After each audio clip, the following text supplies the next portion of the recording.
feel relieved. I feel like my heart is light. It was the ignorance that hurt me down to my core. I support you people. So we just moved to Memphis recently together, and we were kind of worried about how her mom would take, knowing that we lived together in a one-bedroom apartment, and we were just going to let her come to our own conclusions. So we were over there talking to her, hanging out at her house like we normally do, and my sinuses were all messed up. She said, "Well, Tiffany, maybe you're allergic to Caitlin's cat."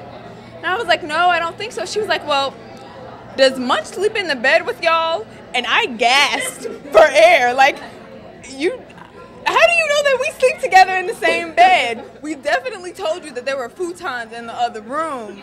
How did you just come to the conclusion? And how was it just so freely, like one of those, yeah, I know. And it's okay. You can still come over. That was her mother's story.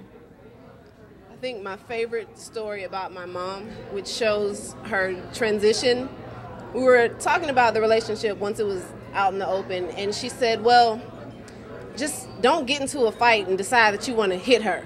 And that was her first acknowledgement to me that she knows that we're together and not just roommates. So I said, "Mom, what?" And she said, and don't be kissing in front of me. But what that showed me is she's trying. On the one hand, she's willing to engage in a dialogue, but you can also see that she still has a ways to go because her image of lesbian relationships includes violence. So, yeah, that's about it. Went blank there. So, how do you feel having told this story? Tickled. And I think she'll be tickled once we tell her about telling the story. She's going to have a fit. This is on that line? Yeah, she's going to have a fit.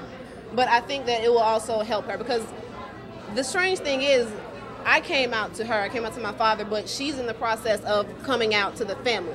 So I'm holding my silence for her because we have a very Southern family, and they look at me. They know. But I'm allowing her to facilitate the coming out process because it's a process for her also. And I think that her realizing that it's something that we're not shying away from, it will help. It will hurt her, but it's going to help her. And we won't hit each other. I'm Tiffany. I'm KT. And we support you people.